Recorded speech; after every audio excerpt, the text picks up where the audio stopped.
Welcome to another video from Dr. Lock. At the moment I'm doing cylinders. The reason I'm doing cylinders is we just got in another batch of them, and yeah, I can actually get them engraved by the company, but unfortunately I don't order enough to do it. So it's one of those mediocre jobs where you've got to remove the screws, got to remove the tail piece, and then pop it in the box. So I've got about 40 of these to do. Not much fun. And then I'm going to do some engraving, and I thought, well, I'm probably going to make up a jig for it as well. Nice and easy. And show you how I'm going to do that as well. And it's one of those jobs that, yeah, you probably should have the apprentice doing it. Like removing tail pieces, I use a flat blade screwdriver. I push it on the side without the nipple. I give it a little push there. Boom, done. So I've got about 40 I'm going to be doing, and I'm going to redesign the logo. Try and make it look nice. Put our business phone number on them as well. The reason being is because cylinders with your logo does work.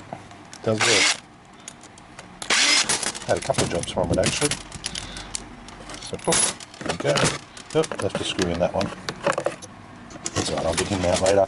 So yeah, normally I get an apprentice to do it, but at the moment we don't have an apprentice. And the reason we don't have an apprentice is because they're expensive. And it's not like you can get a cheap apprentice. You actually have to pay what the going rate is. And it's just under 500 bucks, I believe, for a first year apprentice. I mean, these mediocre tasks, yeah, they are good, but they don't make money straight away. So to be able to pay somebody 500 bucks a week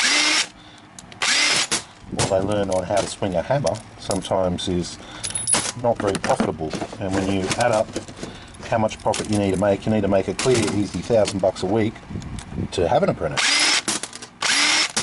So that's $1,000 a week, 500 into cost, and the other 500 you can employ an apprentice who might not make you much money until he knows something. 2 screws out. And besides that, some of these jobs, yeah, they are nice and easy, and they are kind of apprentice jobs, but I don't mind doing them because I get to redesign it. I have a bit of pride in my work. I'll make sure they're nice and square. So it's just one of those things, you do when you've got a bit of time. As you see, my bench is all nice and crowded. Now these cylinders are what we call a 201 cylinder, but they call them here 420 cylinder. I don't know what the go is there. And they also call them a round cylinder. I mean, it's round on that side, but if you go on that side, it's like a tube. So it's more tube than round. So I would be calling it a tube cylinder. But if you call it tube cylinder, then we're going to get in trouble with the tubular gem locks. So I guess we're just going to call it a round cylinder. But if we go with round, there's so many other round cylinders, like the Adams Wright cylinders that screw in and things. So I don't know. I prefer 201 cylinder. Leave it down in the comment what you call this cylinder. Rim lock cylinder, 420 series cylinder. Everyone's got their own little thing. Right, so what I want to do is I want to measure this, use the CO2 to come up with a perfect cradle for the roundness there. I want to come up with a couple of nipples so that when I put it on, it's going to center itself, because there's nothing worse than going through all this process, buying the cylinders, defragging them, and then engraving it badly. And you want perfect result each and every time. I did the last video on my laser engraver, so I'm going to go through them now, take a product, make a cradle, and engrave it. Once I get the cradle going and I get my design going, doing 40 of them will be the easiest part. Load it, push a button, load it, push a button. So anyway, let's get into that. Okay, here we are again. I've got my mess left over from last time that I was doing the demonstration. So I'm just going to remove some of this crap. Here we go. Remove this, remove that. Remove this, remove that. Alright, here we are. So before I was doing these, I was actually using these so I could leave the tail piece on. I've decided to take the tail piece off now, just to make it a bit easier, and I'm going to come up with some sort of jig so I can slot it in and center on those back 2 nipples right there and there, so I get it nice and square. So I'm going to try and make that redundant, because we don't really need that. Okay, so there's my cylinders. Let's just stack this out of the way. Now, I do have my cradle here, which I built, which I'm happy with, and I did mark it I7, so I7, that's 7, that's I, so just need to find that screw hole there, I7, and then this one should find itself once I get one going. So what I'm thinking is that I'm going to stick with this this one here. I mean, I could be doing 220 at a time, but I really could not be too fussed about it because I'm only doing 40 at a time. Now I do have some other jigs here, jigs like this one. So for what I'm doing here, what I think I'm going to do is I'm actually going to build up this plastic because I've only got, 5mm plastic here. So I'm going to cut out another base plate, then I'm going to cut out a littler plate with a 32mm hole, and then another one on top, and then another one on top, and then introduce the nipples on one of them and so forth. So I'm going to be making a template out of the same material, so it just slots in and to accommodate. So I have this piece here, this is the right thickness, and so I'm just going to use that to actually cut out this shape here. As you can see, that right there fits in there nicely. So I'm going to make myself a blank one of these to start with, and then we're going to build up from there. I'm going to use this piece here because I don't like wasting it. So let's start to design it. So coming over here now, go laser draw. Yes. So this will take a little bit of time to set up. And I'm going to pull up my old jig, which I've already done, which should give me the shape.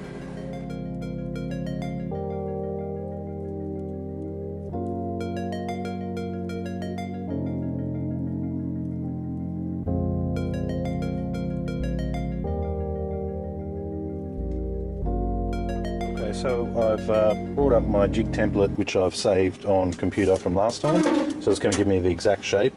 I can tell by some of the imprints here where I'm roughly going to be. First things first, I've got to turn this on. That's the water. Keeps it cool, very crude, I know. So I'm going to use this piece of plastic here and just make sure that I cover everything I need to cover. I'm going to turn the laser off and I'm going to do a flyby, see if we're all in line or not.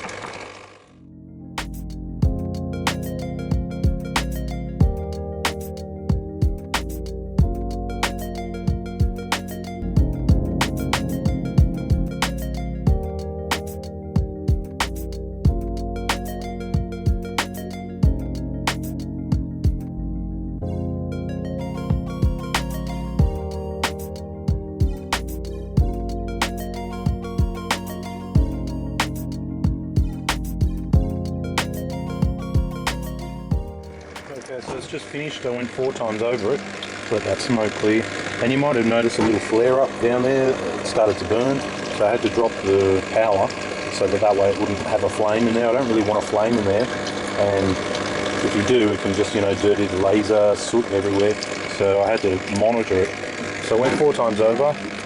Now here's the moment of truth. If I move that, I cannot recenter it. So I really hope that when I pick this up, it's just going to fall straight through. I'm just going to turn the laser off for safety, and then lift it up and it's going to fall straight through. Look at that. There we go. So to cut this shape out, I cut a rectangle and then I cut 2 squares. Here's my 2 little squares. Don't know what we're going to do with them, but there's the start of our template. Alright, so let's take it to step 2 now.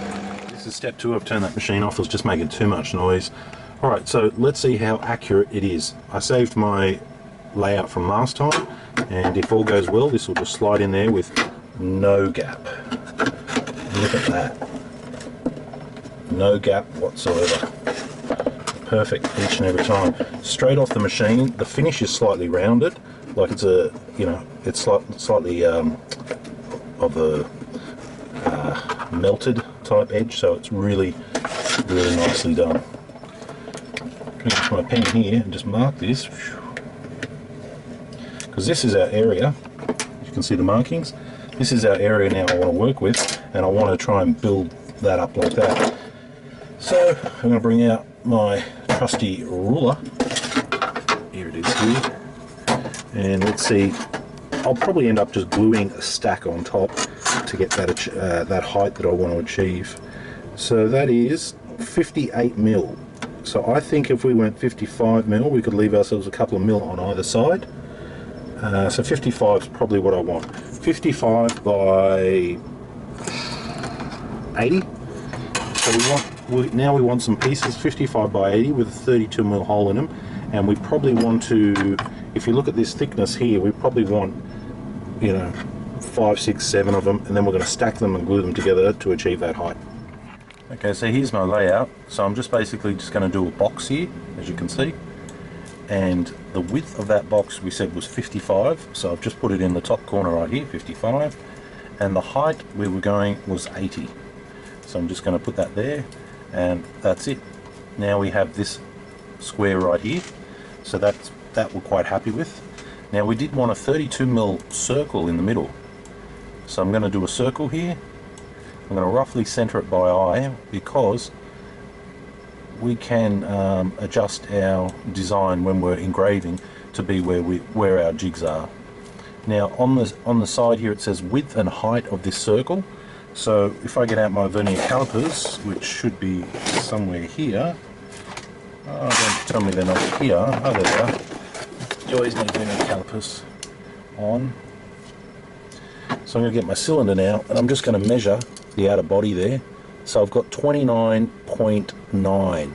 So I'm actually going to go 29.5, just to give it a little bit of speed loading. 29.5, 29.5, enter. Okay, so now this circle here, if you can see it, is 29.5. So this right here will be as a filler plate, so to speak, or a layer plate, and we're going to cut this out several times, and this will allow us to be able to drop the cylinder straight. So I'm pushed for this 5mm material. I don't have a lot of it, so I'm going to use this one here. I'm going to line it up roughly where I expect it to be, and I'm going to do that fly over once more to make sure that we're in the right area.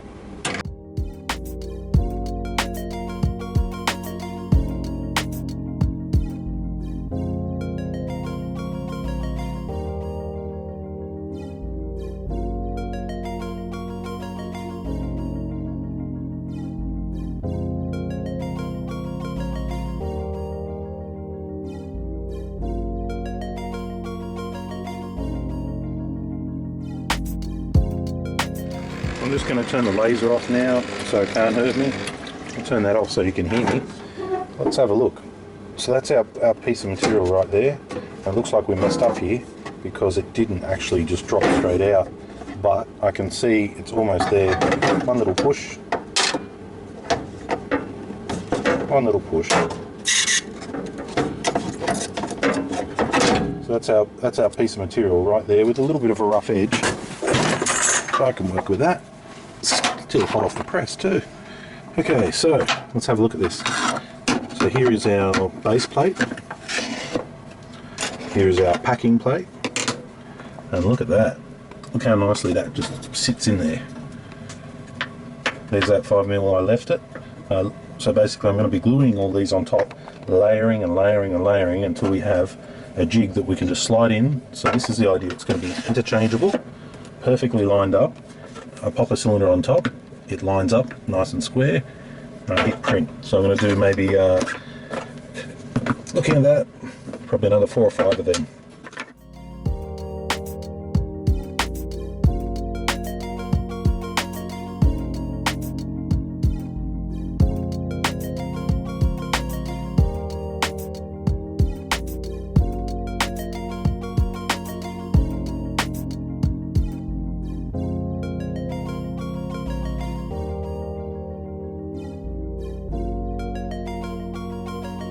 Okay, so this is where we're up to now. So I did 4 layers, and then I went a little bit crazy and I did a couple of layers of 2.5 or 3mm. So now it's basically this thick. So that's how many sort of packers or spaces I made up, which is more than the cylinder, but that's okay. No problems. So now I'm going to go through and actually glue them all together. So it's better. You can see what's going on. Then I probably have to run a little bit of sandpaper over them just to file it, because having so many stacks touches all the different edges, and we need them all to be perfectly aligned so that we've got that easy in, easy load. Okay, so here I have my cylinder, and I put a big key in with a big embossed head. So now we're going to be lining up these stacker plates. So my thought is, what I'm going to do is I'm going to put one on here, try and line them up fairly square by eye, and then stack and stack and stack.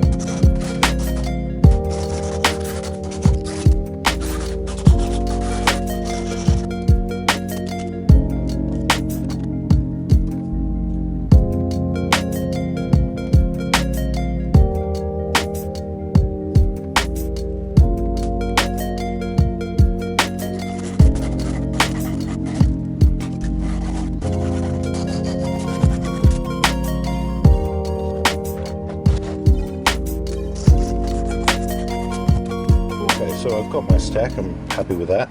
It all fits within the border, so we're good there. So now I just need to test if it's, put the cylinder in, and can you remove it? A little bit grippy, but that's okay. Probably should have used one or two less packers, as you can see, because it doesn't give you much to kind of grip on. Maybe one less would have been the way to go. Anyway, not a problem. They're all in there nicely. I can shave the edges if I need. I've given them a file in there, so they're all quite good. So now we can glue it to the board, but the one thing we are going to need is these two centering dots. So time to get out the vernier calipers and find out where the center of these two are.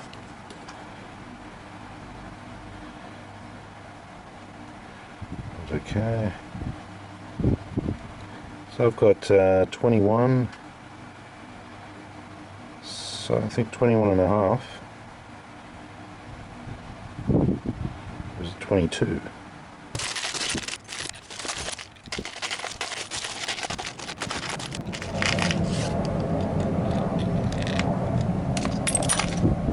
Okay, so I did find a couple of screws that slide straight in there without being a problem, and they also are self countersunk. So which means I can countersink them from the back. So I can fit them from the back and have them basically exposed like that. Then put my housing around it like that. So every time I go and load a cylinder, they should line up like that. So now the trick is how to get my two holes centered enough so that when I put it on top they work as guide rails. I mean, there's not a lot of pressure and it's basically going to be pushing down. You know, if it pushes down a little bit there'll be a board underneath it, so it's really just to get this left and right centered. So let's see if we can find a way to get those two holes going. Thought I might try the paper trick to start off with. So that's good. Find the other one now.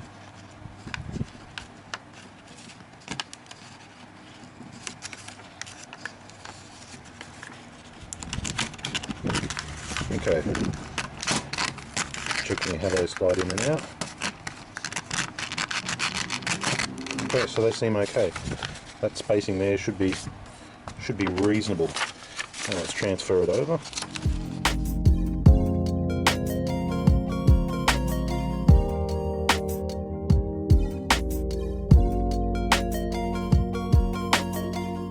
Approximately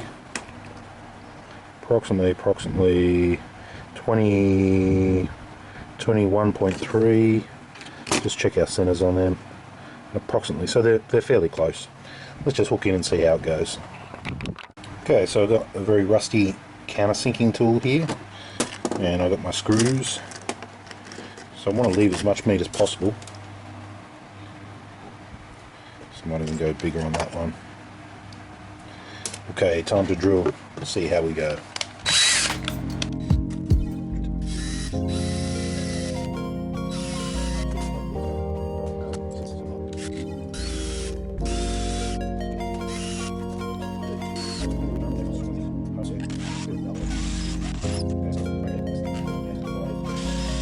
Screws are below the level, they're flush. So here is the moment of truth. Oh, look at that. Look at that. Now I can see they're not exactly square, so we're up a little bit on the left, which we can adjust with our engraving. We can adjust that. I'm pretty happy with that. Give this a little quick wipe. Oh, here we go. Wire brush, that will also help super glue.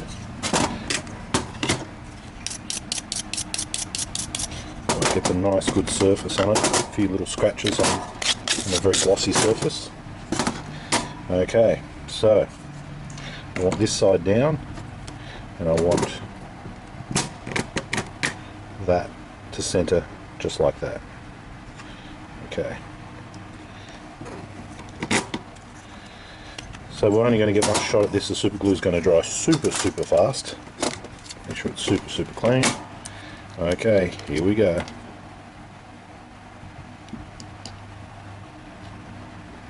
Put lots of it on the base here because these tubes only cost $1, and after this it's going in the rubbish. Okay, cylinder through the front, lining up the screws,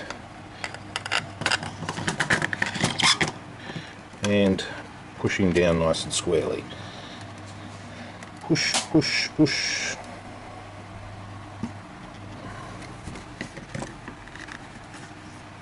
Okay, so we're back. So the only thing I've added to our cradle, see, you can see the cradle there.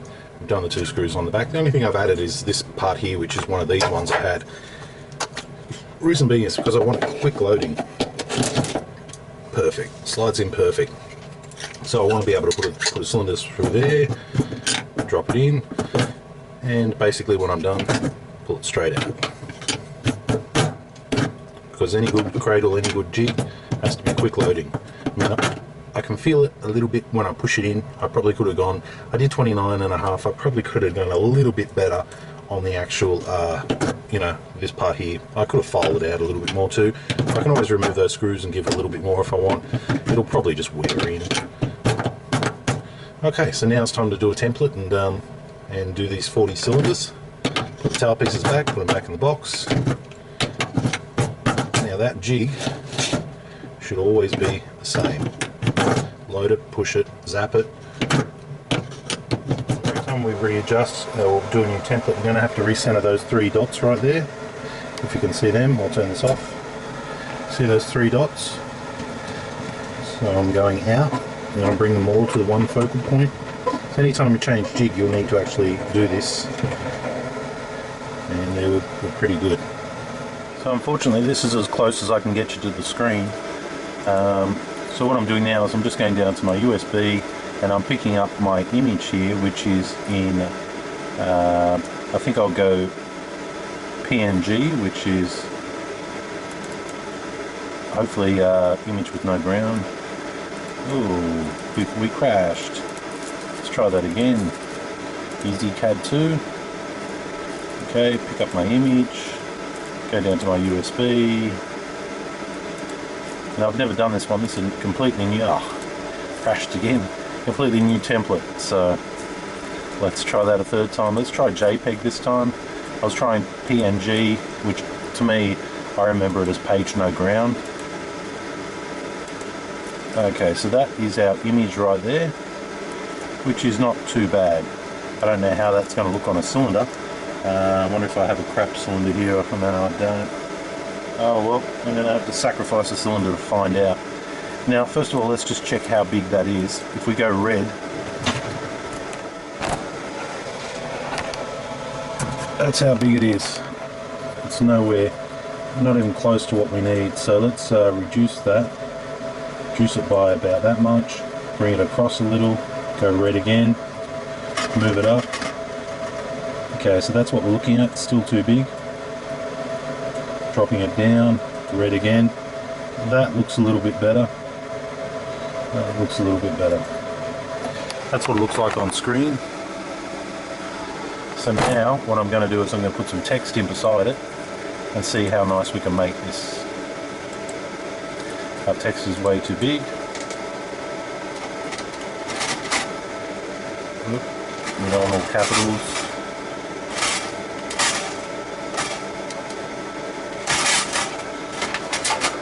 Stainless steel bouncing around. Apply. So our size is wrong. I'm going to drop that down to about 5mm. 5. That's better. Still too big. 3mm is what we're talking. So that's a hollow one at the moment. But what I'm going to do is I'm going to use this tool here, and that's going to fill it up to a solid. Also, I might want to just apply a different font on this. So let's just find a nice font. Remember, they're going to see this every time they open the door, so it's a good idea to get it right. Okay, we'll try Roman times, apply. I'm pretty happy with that. That doesn't look too bad. We don't want it to mingle with the actual image. So I'm just going to check red now. Yep, that's looking okay. Stop. Now I'm going to add a separate bit of text here. I'm going to add the phone number. I'm going to apply that. And I'm going to shrink that down to 2mm because it doesn't have to be that big. And then I'm going to go to the hatch and make sure it's hatched in so it's a solid object. Now that's going to fit perfectly within, and a bit of spacing here really does help, because you don't want it too crowded. I'm going to drop my image down a little bit more as well. Okay, so I've done a few, and basically I've got the logo the way I want it, I've got the power, the speed the way I want it.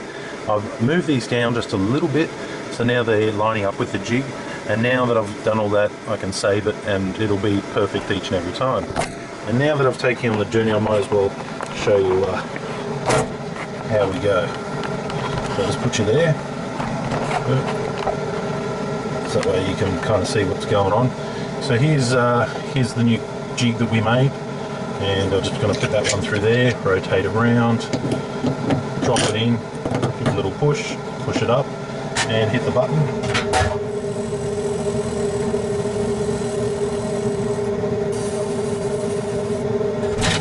That's it, that's the finished product right there. Not sure if you can see that, we'll have to put some light on it and put it on the right angle. Where's the right angle? About there. So that's the finished product right there. We've got the little logo, and we've got the name and the number. And when I want to load another one, simply just come along, grab this round thing, push it down, and close it up.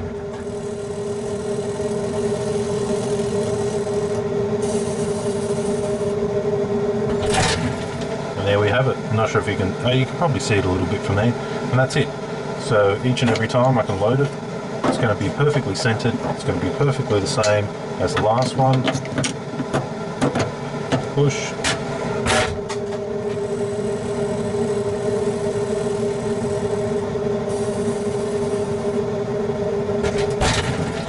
So all in all, looking at my jig now, if I want to swap it out and do another project, I can. I just simply slide it out. I mean, it does look a little bit barbaric. Look, it's made of super glue and a couple of nipples down the back. You've been on the journey with me, so you've seen it, but it works. I can slide it in when I need it. I can throw a cylinder into it. I can make up another, this one's got the circlip in the way, that's why it's chunky.